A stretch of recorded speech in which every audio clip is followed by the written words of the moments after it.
Hi trainees, welcome back to our channel brainy trainee. My name is Sandeep Kaur. Class 10th और class 12th के बच्चों के final exams term 2 के बहुत ही पास आ गए हैं। तो आई थिंक सो कि आप सबको बहुत ज़्यादा डर लग रहा होगा, स्पेशली उन बच्चों को जिन्होंने तो अभी तक सिलेबस भी कंप्लीट नहीं किया। जनवरी खत्म हो चुकी है, फेब मंथ स्टार्ट होने वाला है, ठीक है, और मार्च और अप्रैल में आपके फाइनल एग्जाम्स है, ऐसा सीबीएसई बोर्ड ने कहा है।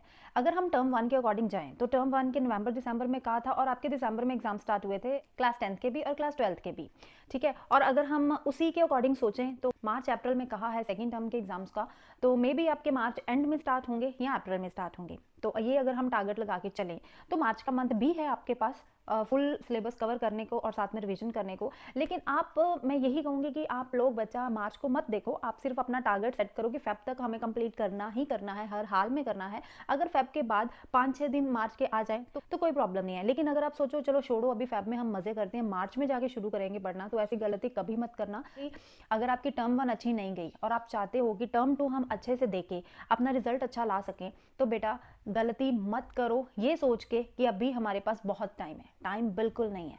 फेब में सिर्फ 28 डेज हैं, ठीक है। मार्च में पता नहीं कब आपके एग्जाम स्टार्ट हो जाए। अगर आपके स्कूल वालों ने प्री बोर्ड एग्जाम्स रख दिए होंगे ऑटोमेटिकली, अगर ऑनलाइन होंगे या आपको ऑफलाइन होंगे, लेकिन होंगे ज़रूर होंगे प्री बोर्ड, ठीक है। क्योंकि अगर इन केस कोविड की सिचुएशन का भी कुछ नहीं पता, जैसे अभी काफ़ी स्टेट्स में तो स्कूल बंद हैं, तो अगर आपके असेसमेंट को लेकर रिजल्ट तैयार करना पड़ा लास्ट ईयर की तरह, तो इसीलिए आपके प्री बोर्ड के एग्ज़ाम्स होने बहुत ज़्यादा ज़रूरी है, तो उनको सीरियसली देना, ठीक है। और तो अगर आपने अच्छे से प्री बोर्ड के एग्जाम्स दे दिए तो आपके अंदर एक कॉन्फिडेंस लेवल जाग जाएगा कि हाँ हमारी अच्छे से तैयारी हो गई है। क्योंकि अगर आपके प्री बोर्ड में 50 में से 40 मार्क्स आ रहे हैं, ठीक है, तो आप सोचो कि फाइनल में आपके 50 में से 45 आएंगे ही आएंगे, डेफिनेटली आएंगे, ठीक है।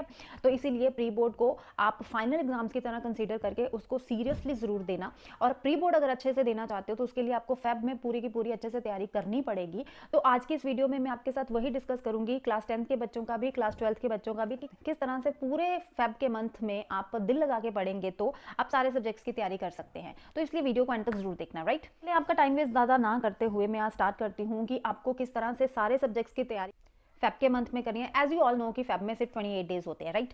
अब 28 डेज को हमें मैनेज करना है कि हमें 5 सब्जेक्ट्स कंप्लीट करने हैं इन 28 दिनों में। तो मैं आपको बहुत ही सिंपल सरल तरीका बताने वाली हूँ कि आप 10 डेज का लगाओ, ठीक है। 1 से लेकर 10 फेब तक आप एक सब्जेक्ट को उठाओ और एक सब्जेक्ट को उस 10 दिन में आप अपना टारगेट सेट कर लो कि हमें कंप्लीट करना ही करना है। अगर आप 10th के बच्चे हो, साइंस को उठा लो, ठीक है। साइंस बहुत डिफिकल्ट लगती है, फर्स्ट फेब से लेकर 10 फेब तक आप साइंस को कंप्लीट कर डालो। 7 चैप्टर्स आर देयर, आराम से हो जाएंगे, ठीक है। उसके बाद 11th फेब से लेके 20 फेब तक मैथ्स को उठा लो, ठीक है। अगर क्लास 12th के बच्चे हैं तो उनको मैं बता देती हूँ, फर्स्ट से 10 फेब तक आप फिजिक्स उठा लो, एक सब्जेक्ट ले लिया। फिर 11 फेब से 20 फेब तक आप केमिस्ट्री को उठा लो, ठीक है। उसके बाद बच गए 8 डेज, 21 से लेके 28 फेब तक। 10th वाले बच्चे वहाँ पे सोशल साइंस करेंगे क्योंकि 8 days are sufficient for social science.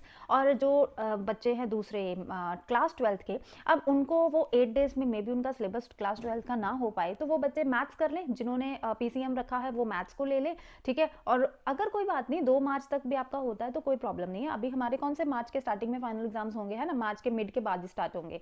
तो आप 2 मार्च 3 मार्च तक मैथ्स का कर लो, जिन्होंने मेडिकल रखा है वो बायो ले लो, ठीक है। अब आप लोग सोच रहे होंगे क्लास 12th वाले बच्चे कि अगर हमने दोनों ही लिए हैं तो, है ना, पीसीएमबी वाले बच्चे, तो वो अपना सिलेबस वो अपनी डेट्स को एक्सटेंड कर लो, वो 12 मार्च तक चले जाओ, 13 मार्च तक, ठीक है।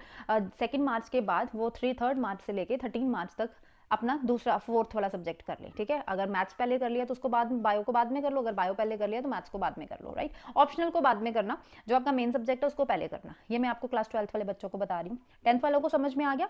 1 से लेकर 10 फेब तक करेंगे साइंस, 11 से लेकर 20 फेब तक करेंगे मैथ्स, और 21 फेब से लेकर 28 फेब तक करेंगे सोशल साइंस। और क्लास 12th वाले क्या करेंगे, फर्स्ट फेब से लेके 10 फेब तक करेंगे फिजिक्स, 11 फेब से लेके 20 फेब तक करेंगे केमिस्ट्री, और 21 फेब से लेके 2 मार्च तक वो या तो मैथ्स करें, ठीक है, और बायो वाले बच्चे मेडिकल वाले बायो कर ले। और जिन्होंने पीसीएम भी लिया है वो 3 मार्च से लेके 13 मार्च तक, जो उनका एक्स्ट्रा सब्जेक्ट है, ऑप्शनल जिसको बोलते हैं, ठीक है। तो ऑब्वियस है जिन्होंने मेडिकल रखा होगा उन्होंने मैथ्स ऑप्शनल रखा होगा, और जिन्होंने नॉन मेडिकल रखा है उन्होंने बायो को ऑप्शनल रखा होगा। तो जो आपका ऑप्शनल सब्जेक्ट है उसको आप 3 मार्च से लेके 13 मार्च तक रख ले, क्योंकि हो सकता है बीच में आपके प्री बोर्ड्स भी आ जाए, ठीक है। तो अगर प्री बोर्ड्स आ जाते हैं तो आप 13 दिन ले लो, ये वाले 10 दिन ले लो आप, ठीक है, 13 मार्च तक, ताकि आप ऑप्शनल सब्जेक्ट को उन दिनों में कवर कर सको। ये तो हो गए मेन सब्जेक्ट्स कि आपको मेन सब्जेक्ट्स ये इस तरह से कवर करने हैं। अब अगर हम बात करें कि मैम हमारा तो इंग्लिश भी नहीं हमें आती, हमें तो हिंदी भी नहीं आता, तो इंग्लिश हिंदी के लिए मैं आपको कहूँगी हर रोज़ आप 1 से 1.5 घंटा निकालिए, ठीक है, या 1.5 से 2 घंटे निकालिए डेली, ठीक है, जिसमें आपको इंग्लिश करनी है। पहले 15 दिन या पहले 14 दिन, 1 फेब से लेके 14 फेब तक हर रोज़ आपको 1.5 से 2 घंटे इंग्लिश करनी ही करनी है। ये दिमाग में बैठा लो, चाहे आप क्लास 10th के बच्चे हो, चाहे आप क्लास 12th के बच्चे हो। उसके बाद 15 फेब से लेके 28 फेब तक आपको हिंदी करनी है। हिंदी ऑप्ट किया है, कईयों ने कंप्यूटर्स ऑप्ट किया है, कईयों ने वो पंजाबी ऑप्ट किया, जो भी आपने ऑप्ट किया आप उसको 15 फेब से लेके 28 फेब तक कर लेंगे, ठीक है। आप चाहे 10th के बच्चे हो, चाहे 12th के बच्चे हो, सबके लिए ये चीज़ सेम है, ठीक है। ये सब आप करोगे, क्योंकि रोज़ के अगर आप 1.5-2 घंटे आप इस सब्जेक्ट को दोगे तो आराम से 14 दिनों तक आप बेटा लोग आराम से एक सब्जेक्ट को कंप्लीट कर लोगे, डेफिनेटली 100% कर लोगे। लेकिन इसमें बच्चा क्या है कि अब आपकी जो मौज मस्ती आप लोग करते हो, आउटिंग अपने फ्रेंड्स के साथ चले गए कहीं, या फ़ोन पे गप्पे मार लिए, इंस्टाग्राम पे ऑनलाइन हो, इंस्टाग्राम पे आप लाइव हो, या सोशल मीडिया में कहीं भी हो आप, ठीक है, वो चीज़ें आपको डिस्ट्रैक्ट करती हैं। उसके लिए आप अगर इंस्टा भी खोल के बैठोगे, रील्स देखने बैठ जाओगे, मेरे फ्रेंड ने क्या रील बनाया या मैंने क्या बनाना है, तो बेटा आप उस पर 2 घंटे ऐसे ही बर्बाद करोगे। और वही 2 घंटे अगर आप इंग्लिश लेके बैठो तो आपके 2 से 3 चैप्टर्स 2 घंटे में हो जाएंगे, डेफिनेटली हो जाएंगे। 2 से 3 नहीं तो 1 या 2 तो होंगे ही होंगे, ठीक है। तो इसीलिए टाइम वेस्ट बिल्कुल मत कीजिए, क्योंकि टाइम बहुत कम रह गया है। आप मत सोचिए कि हमारे अप्रैल में एग्जाम्स होंगे, बोर्ड एग्जाम्स का कुछ पता नहीं है सीबीएसई का कि कब वो मार्च मिड में रख दें, मार्च के एंड में रखें, कुछ नहीं पता।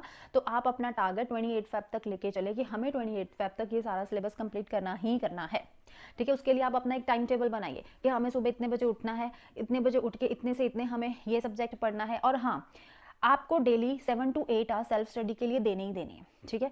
कम से कम जो मेन सब्जेक्ट आप करने वाले हो, जैसे फर्स्ट लेके 10 फेब तक 10th वाले बच्चे साइंस करने वाले हैं और 12th वाले बच्चे फिजिक्स करने वाले हैं, ठीक है। आपको डेली उस मेन सब्जेक्ट को 5 घंटे देने ही देने। और मैं ये नहीं कहती अब बैठ गए हो 5 घंटे बाद ही उठोगे, ठीक है। एवरी 1 आवर आपको 15 मिनट्स की ब्रेक लेनी है। उस 15 मिनट्स में आप एक्सरसाइज करना चाहते हो, कुछ खाना चाहते हो, नहाना धोना चाहते हो, कुछ भी आप करना चाहते हो आप कर सकते हो, ठीक है। लेकिन आपको हर 1 घंटे के बाद सिर्फ और सिर्फ 15 मिनट की ब्रेक लेनी है, इससे ज़्यादा ब्रेक मत लेना, ठीक है।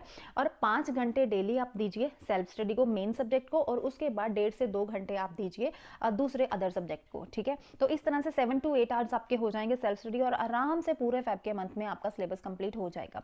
देखिए मैंने पहले भी स्ट्रेटेजी बनाई थी, उसमें मैं सिर्फ आपको डेली के 2 या 3 घंटे पढ़ने के लिए कहती थी। अगर आपने उस स्ट्रेटेजी को फॉलो किया तो अभी आपको 7 to 8 आवर्स सेल्फ स्टडी की कोई ज़रूरत नहीं है। आप 3 से 4 घंटे भी अभी भी करेंगे तो आराम से कर लेंगे। लेकिन ये 7 to 8 आवर्स अब उनके लिए है जिन्होंने अभी तक कुछ भी नहीं पढ़ा, जिनका तो 90 से 99% सिलेबस कवर हो गया, सिर्फ उनकी रिवीजन रह गई है। वो तो रोज़ के 5 घंटे भी लगाएंगे, 4 घंटे भी लगाएंगे, वो रिवीजन अपनी फेब के मंथ में कर लेंगे। लेकिन जिन्होंने अभी सिलेबस भी कवर करना है और उसके बाद साथ साथ में उनकी रिवीजन भी करनी है, तो बेटा उनको 7 से 8 घंटे सेल्फ स्टडी देनी ही पड़ेगी, तभी आप अपना अच्छा रिजल्ट ला पाएंगे। तो बेटा बिल्कुल भी अब मस्ती वगैरह छोड़ दो, ठीक है। पूरा ये फेब और मार्च 2 में अपने क्लास 10th और 12th वाले बच्चे अपनी क्लास 12th को दे दो, ताकि आप अपना रिजल्ट बेस्ट ला सको।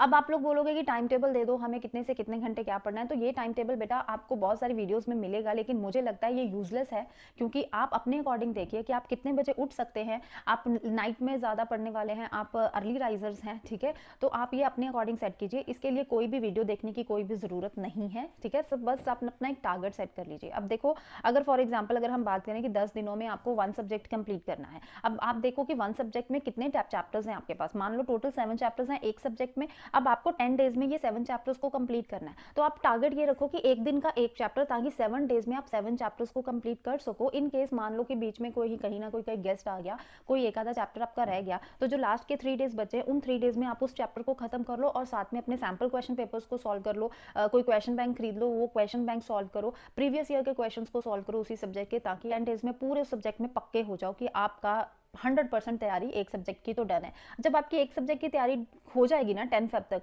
तो आपके अंदर एक अलग सा कॉन्फिडेंस लेवल जाग जाएगा, आपका और मन करेगा फटाफट से मैं दूसरे सब्जेक्ट की भी तैयारी स्टार्ट कर दूं, ठीक है। तो इस तरह से पढ़ने में बहुत ज़्यादा मजा आता है।